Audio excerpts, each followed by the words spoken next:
JEM is my name, no one else is the same. JEM is my name. JEM.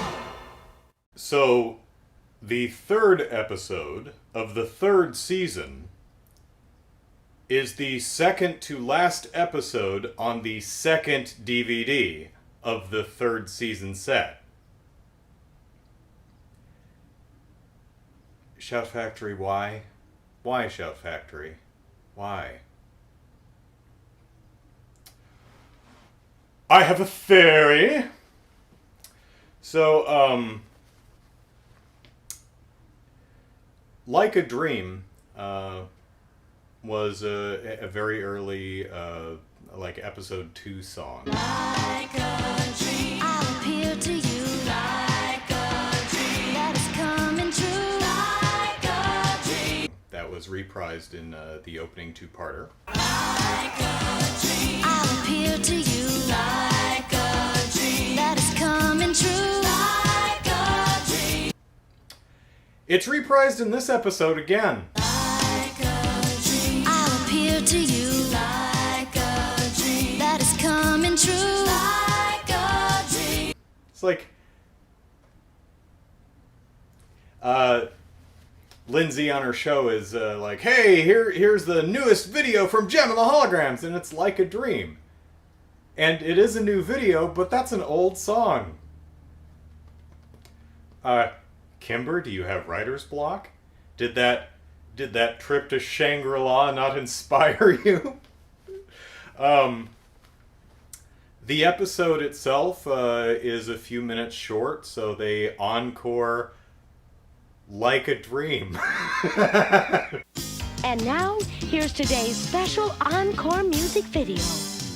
Like a dream.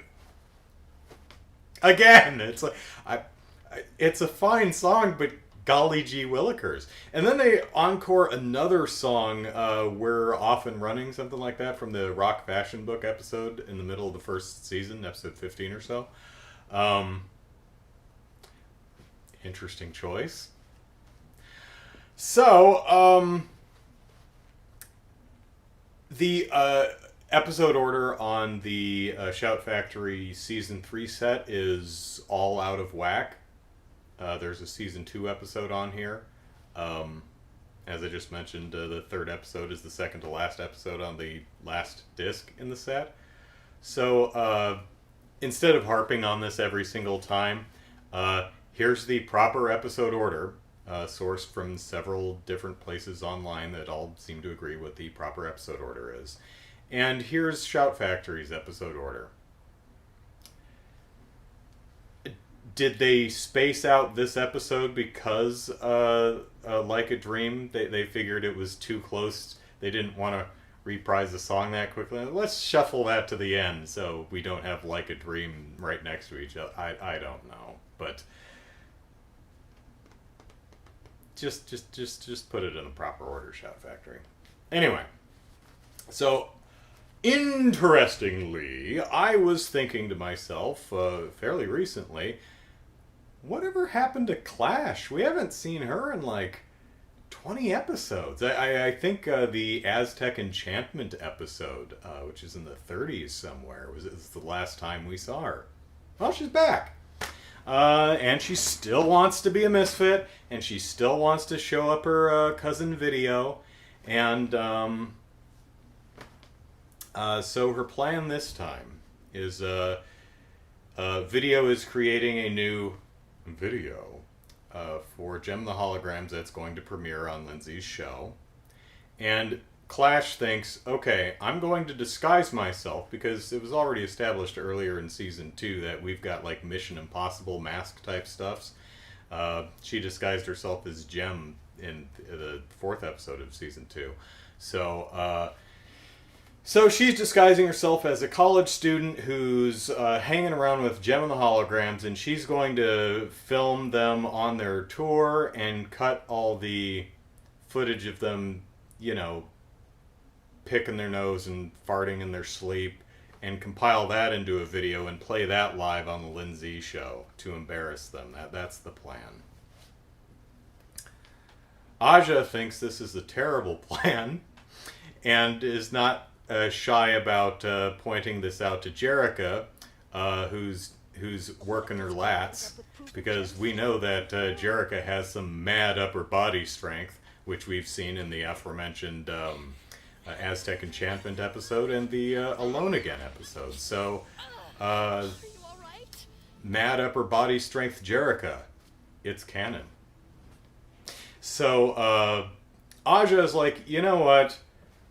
We really shouldn't have a video documentarian following us around, because that's a good way to give the game away regarding the whole JEM Jerica thing.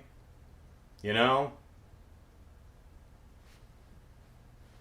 And Jerica's being a bit huffy and is like, you're being silly. No, I'm not. Yes, you are. Harumph. So, they're on their tour, and a lion attacks, because the venue they're using is a circus, and the circus was there, and they're clearing out, they're loading up the lion, and the lion says, no thanks, I'm gonna eat a hologram. And Aja goes, over here, kitty, kitty. And kitty, kitty goes, okay, and runs after her, and Rio and some other carnival worker or circus worker captures the lion, and everyone's okay. And Jerica and Aja make up.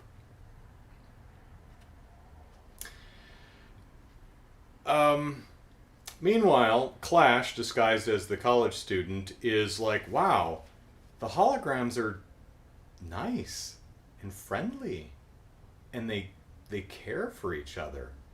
It's not what the Misfits are like. I'm doing this whole thing just to become a misfit? Have I taken the wrong path here? So, she has her footage, and she's... there's a scene where she's thinking, I don't know, the holograms are nice, should we really do this? And Pizzazz, talks her down and says, you want to be a misfit, don't you? You want to get back at your cousin Video, don't you? Don't you? And she's like, yeah. And for some reason in the scene, everyone is drawn with, like, really small, narrow pupils, which makes them look like they have cat eyes. Weird. So she replaces the video, and Video notices that the video has been taken, so she edits together a new video, because she has a day to do that. Meanwhile, the Misfits employ Tech Rat to keep JEM the Holograms away from the studio so they can go on in their stead. And Tech Rat controls their car remotely, so he drives them off in the wrong direction. They see a helicopter. JEM says, Synergy, get some help. And Synergy sends out a holographic help. And the helicopter pilot is like, huh. Okay. And he flies down, they crawl onto the helicopter, and they're like, fly me to the music station! He says, yeah, okay. I was just a dude in a helicopter, had nothing better to do, and besides, my kids would kill me if I didn't help out JEM the Holograms. So he does. So they make it to the station on time. They shoo the Misfits off, and the Misfits are like, oh, well, we lose. Okay. You go on stage, you earned it, bye. And JEM is like, oh, how convenient that we have car trouble, the Misfits are here, I'm sure this is a coincidence. I'm liking snarky persnippety JEM. JEM has had enough of this crap after 50-some episodes. She's like, I mean, they were never surprised, but JEM has always been kind of just resigned to the Misfits being the Misfits. Now she's just like, screw all of you. I have no patience. I had patience. I spent it all. No more patience. And so she knows something's up. But anyway, Video was working with some of the Starlight Kids to make a new video, so they play that, and it is compilation footage of a lot of the Misfits shenanigans. Oh, that's nice. From the Hang Glider Adventure, I forget what episode that's from. the resort one, the snow one. I don't know where they got this footage from, but they have footage of the Misfits being the Misfits. In the Rock Fashion book, they actually had footage of them sabotaging them at the Grand Canyon, and I always wondered, where did that footage come from? I guess they just have some phantom videographer following them around, and they've been saving this footage for a rainy day. Or maybe it's just video's been following them around from afar, recording all this stuff for a rainy day. There you go, that's what happened. So the Misfits are humiliated. Clash does not become an honorary Misfit. She flushes her chance to become an honorary hologram. You had a great time when you were Sarah, didn't you? You felt like you were part of the Holograms, and in a way you were. I think that's what you really wanted all along, just to belong somewhere. And she runs out the door. I'll be back! Someday, I'll show you all! So, no stingers in this episode, but we're early in the season yet, so let's see where we go from here. I have to make every new clip better than the last one. That's what they expect. Who's they? Record companies, rock stars, the public. They all expect me to keep topping myself each time out.